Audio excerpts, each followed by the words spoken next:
اعضاء کی پیوند کاری کی 3 صورتیں ہیں۔ نمبر 1 ہے مصنوعی اعضاء لگانا، یعنی کسی بھی دھات یا لکڑی اور پلاسٹک یا کسی بھی مسالہ کے مصنوعی اعضاء بنا کر انسانی جسم میں لگا دینا۔ دوسرا ہے جانوروں کے اعضاء۔ یہ دوسری صورت ہے کہ جانوروں کے اعضاء ضرورت کے وقت انسانی جسم میں لگا دیے جائیں۔ تیسرا طریقہ ہے انسانی اعضاء۔ مردہ یا زندہ آدمی کے اعضاء کسی دوسرے آدمی میں لگا دیے جائیں۔ تینوں صورتوں کی تفصیل علیحدہ علیحدہ بیان کرنے کی ضرورت ہے۔ تو پہلا طریقہ ہے مصنوعی اعضاء۔ اعضاء کی پیوند کاری کی پہلی صورت تو یہ ہے کہ کسی معذور اور بیمار کو جس عضو کی ضرورت اور حاجت ہو وہ عضو کسی سونے، چاندی، پیتل، الگرز کسی بھی دھات یا کسی مسالے مثلاً پلاسٹک اور لکڑی وغیرہ کا بنا کر لگایا جا سکتا ہے۔ یہ صورت متقدمین اور متاخرین علماء اور فقہاء کے نزدیک بالاتفاق جائز ہے۔ دلیل کے طور پر وہ ایک حدیث پاک پیش فرماتے ہیں جس کو امام ترمذی نے اپنی جامع میں، امام ابو داؤد نے اپنی سنن میں اور امام نسائی نے بھی اپنی سنن میں ذکر کیا ہے، اور یہ مشکات شریف میں بھی آپ کو مل جائے گی۔ ان عبد الرحمن ابن طرفة ان جدہ عرفجۃ بن اسعد قطع انفه یوم الکلاب واتخذ انفا من ورق فانتن علیہ فامرہ النبی صلی اللہ علیہ وسلم ان یتخذ انفا من ذہب۔ حضرت عبد الرحمن ابن طرفہ کہتے ہیں کہ ان کے دادا عرفجہ ابن اسد کی جنگ کلاب میں ناک کٹ گئی۔ انہوں نے چاندی کی ناک بنوا کر لگوا لی، اس میں بدبو پیدا ہو گئی تو نبی اکرم صلی اللہ علیہ وآلہ وسلم نے انہیں سونے کی ناک لگوانے کا حکم دیا۔ اس حدیث مبارکہ سے ثابت ہو گیا کہ ضرورت اور حاجت کے وقت، یعنی جب کسی کا کوئی عضو ضائع یا بیکار ہو گیا ہو تو اس کی جگہ پر مصنوعی اعضاء لگانا جائز ہے، حتیٰ کہ حدیث کی روح سے ضرورت کے وقت سونے چاندی کے اعضاء لگانے کی بھی اجازت ثابت ہو گئی۔ چنانچہ اس حدیث کے تحت امام ابو عیسیٰ ترمذی رحمۃ اللہ علیہ فرماتے ہیں وَقَدْ رُوِيَ مِنْ غَيْرِ وَاحِدٍ مِنْ أَهْلِ الْعِلْمِ أَنَّهُمْ شَدُّوا أَسْنَانَهُمْ بِالذَّهَبِ وَفِي هَذَا الْحَدِيثِ حُجَّةٌ لَهُمْ۔ متعدد اہل علم سے مروی ہے کہ انہوں نے اپنے دانتوں کو سونے کے ساتھ باندھا، اور اس حدیث میں ان کے لیے دلیل ہے۔ آج کل جس طرح وہ سونے کی تار لگائی جاتی ہے یا سونے کا خول چڑھایا جاتا ہے، اس سے مراد یہ بھی ہو سکتی ہے۔ ملا علی قاری رحمۃ اللہ علیہ اس حدیث کی شرح کرتے ہوئے فرماتے ہیں وَبِهِ أَبَاحَ الْعُلَمَاءُ اتَّخَاذَ الْأَنْفِ ذَهَبًا وَكَذَا رَبْطَ الْأَسْنَانِ بِالذَّهَبِ۔ اسی حدیث کی بنا پر علماء نے سونے کی ناک بنا کر لگوانے اور سونے کے ساتھ دانتوں کے باندھنے کو جائز قرار دیا ہے۔ اب یہاں سے یہ ایک اور چیز آ جاتی ہے جو آج کے دور کی ایک بہت بڑی پیداوار ہے، اور وہ ہے پلاسٹک سرجری۔ آج کل ظاہری اعضاء بالخصوص چہرے کی پلاسٹک سرجری کا طریقہ بھی رائج ہو گیا ہے۔ اس کے متعلق ہمارے موجودہ دور کے علماء کا اختلاف ہے۔ کچھ لوگ کہتے ہیں کہ نہیں کروانی چاہیے اور کچھ لوگ کہتے ہیں کروا لینی چاہیے۔ بہرحال جو رائے میری سمجھ میں آئی ہے، جو سب سے بہتر ہے وہ یہ کہ کسی شخص کے چہرے پر کوئی دھبے یا داغ وغیرہ ہوں اور چہرہ بالکل بگڑ نہیں گیا ہو تو محض خوبصورتی کے لیے پلاسٹک سرجری کو نہ کروایا جائے۔ یعنی چھوٹے موٹے دانے دھبے ہیں، چہرہ بگڑا نہیں ہے، تو پھر صرف محض خوبصورتی کے لیے کہ 55 سالہ عورت 25 سالہ دکھائی دے، تو محض خوبصورتی کے لیے ایسی پلاسٹک سرجری نہ کروائی جائے۔ البتہ اگر ایسی صورت پیدا ہو جائے کہ کسی حادثہ وغیرہ کی وجہ سے اس کی شکل و چہرے میں بہت زیادہ بگاڑ ہو جائے، حتیٰ کہ وہ لوگوں کے سامنے نہ جا سکتا ہو، جیسے آج کل ایسے واقعات پیش آتے ہیں جس کو ہم کہتے ہیں جی تیزاب کسی نے چہرے پر پھینک دیا، چہرہ ہی شکل ہی بدنما ہو گئی، یا ایکسیڈنٹ کی صورت میں شکل بدنما ہو جاتی ہے کہ وہ لوگوں کے سامنے بھی نہیں جا سکتا، اور لوگوں نے اس وجہ سے اس سے کنارہ کشی اختیار کر لی ہو اور وہ دکھائی ٹھیک نہ دیتا ہو، تو ایسے شخص کو ایک اچھی صورت میں زندگی گزارنے اور لوگوں کے درمیان بلا تکلف آنے جانے کے لیے پلاسٹک سرجری کرانے میں کوئی حرج نہیں ہے۔ تو جب یہ بات سمجھ میں آ گئی تو یہاں پر ایک اور بات بھی سمجھ میں آ گئی کہ اب جو داغ، دبے، مسے، مہاسے، چیچک کے داغ ہیں، ان سے اگر چہرے پر ایسا بگاڑ آ جائے کہ رشتے کے راستے میں رکاوٹ پیدا کر رہا ہو تو اس کا دور کرنا بھی ضرورت شرعیہ اور حاجت شرعیہ کے تحت آئے گا۔ اس کے لیے بھی پلاسٹک سرجری جائز ہو جائے گی۔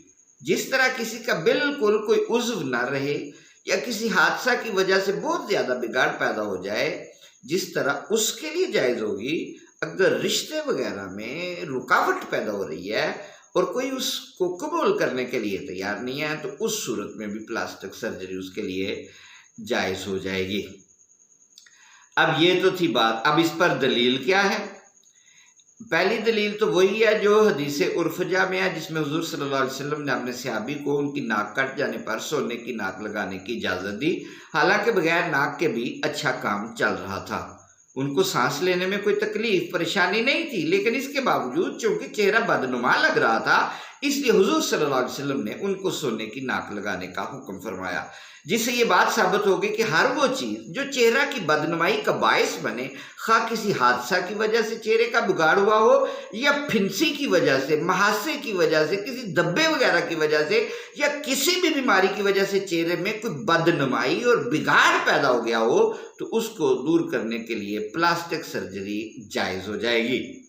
محض حسن اور زیبائش کے لیے بلا ضرورت پلاسٹک سرجری جائز نہیں ہوگی۔ اس پر قرآن پاک کہتا ہے کہ شیطان نے اللہ تعالیٰ سے ایک وعدہ کیا تھا، وہ سورہ النساء میں اللہ تعالیٰ نے اسی طرح اس کو ذکر فرما دیا، 119 نمبر آیت ہے، فرمایا کہ وہ کہتا ہے، کون؟ جو تمہارا عدو مبین ہے، وہ کہتا ہے میں کسی کو سیدھے راستے پر رہنے نہیں دوں گا، میں بڑی محنت کروں گا، اور وہ واقعی محنت کرتا ہے۔ اور اس کی محنت میں سے ایک چیز یہ ہے وَلَآمُرَنَّهُمْ فَلَيُغَيِّرُنَّ خَلْقَ اللَّهِ، اور ضرور انہیں حکم دوں گا کہ اللہ کی بنائی ہوئی صورتیں بدل دیں۔ اب کوئی اپنے حسن میں اضافے کے لیے، پاؤچ بنانے کے لیے کوئی اپنے لپس کی سرجری کروا رہا ہے، کوئی کسی جگہ کی سرجری کروا رہا ہے، تو یہ سارے افراط و تفرید کی صورتیں ہیں، یہ شیطان کے راستے پر چلنے والی باتیں ہیں۔ اللہ تعالیٰ ان سے ہمیں محفوظ فرمائے۔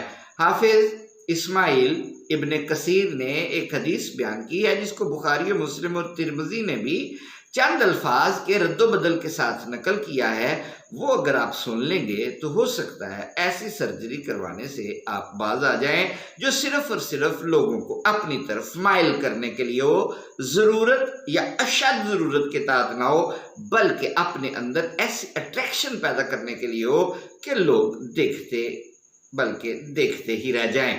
لعن اللہ الواشمات والمستوشمات، اللہ تعالیٰ نے لعنت بھیجی ہے گوندنے والی اور گدوانے والی۔ یہ افریقہ میں خواتین عام طور پر ان کے ہاں میں نے دیکھا ہے کہ وہ بڑی ڈیزائننگ بناتی ہیں، اور وہ ڈیزائننگ بنا کر اپنے چہرے کو گوندتی ہیں۔ ڈیفینیٹلی وہ بڑی ہی اس میں اس رنگت کے باوجود جو رنگ ہمارے ہاں زیادہ اٹریکٹیو فیل نہیں ہوتا اور اس کو ہم کلرڈ سکن کہتے ہیں، اس کے اندر بھی ایک ایسی نمایاں تبدیلی پیدا ہو جاتی ہے کہ اس کی وجہ سے اٹریکشن پیدا ہوتی ہے۔ پھر فرمایا وَالنَّامِسَاتِ وَالْمُتَنْمَسَاتِ، چہرہ کے ایسے بال نوچنا اور یا نچوانا، جس طرح کہ آج کل اتنی زیادہ تھریڈنگ کی جاتی ہے کہ وہ تھریڈنگ کر کے وہ ایک چہرے کو ہی بگاڑ لیا جاتا ہے، ایک آپشن، اور دوسری آپشن چہرے سے اتنے بال اتارے جاتے ہیں کہ وہ چہرہ انسانی چہرہ نہیں لگتا، وہ کسی اور ہی جنس کا لگتا ہے۔ پھر اس کو انسانی چہرہ بنانے کے لیے اس کے اوپر میک اپ کی بھرمار کی جاتی ہے، اور پھر اس میں خاص اٹریکشن۔ تو پیچھے جو چیز ہے جس کی وجہ سے یہ لعنت کی گئی ہے، وہ اس مقصد کے تحت ایسی اٹریکشن پیدا کرنا ہے جو اٹریکشن کسی کو اپنی طرف مائل کرے اور اس کو بار بار دیکھنے کو دل کرے. اور فرمایا پھر اس میں ایک اور تیسری چیز بھی فرمایا والمتفلجات للحسن المغیرات خلق اللہ عز وجل. اللہ تعالیٰ نے اس پر بھی لعنت بھیجی ہے کہ جس کے دانت ٹھیک تھے، کوئی ایسی سخت قسم کی پرابلم نہیں تھی، تو اس نے کیا کیا، اپنے دانتوں کو حسین کرنے کے لیے کہ موتیوں کی طرح نظر آئیں، اور جو دیکھے وہ دانت دیکھے تو دانت ہی دیکھتا رہ جائے. وہ کیا کریں، ان کے درمیان ان کی صورت کو جو اللہ تعالیٰ نے بنائی ہے ایسی کشادگی پیدا کریں، تو اللہ تعالیٰ نے اس پر بھی لعنت فرمائی ہے. اب یہاں سے ایکسیپشنل کیس کیا ہے، کئیوں کے دانت آگے پیچھے ہو جاتے ہیں، 3 تہیں ہوتی ہیں، 2 تہیں ہوتی ہیں، بہت ہی ٹیڑھے ہوتے ہیں، چہرے کو بدنما کر رہے ہیں.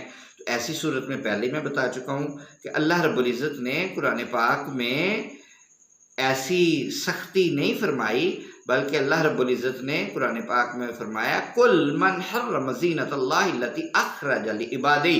آپ فرما دیجئے کہ کون ہے وہ جس نے اللہ کی زینت کو حرام کیا جو اس نے اپنے بندوں کے لیے پیدا کی ہے. اور حدیث شریف میں آتا ہے ان اللہ جمیل ویحب الجمال.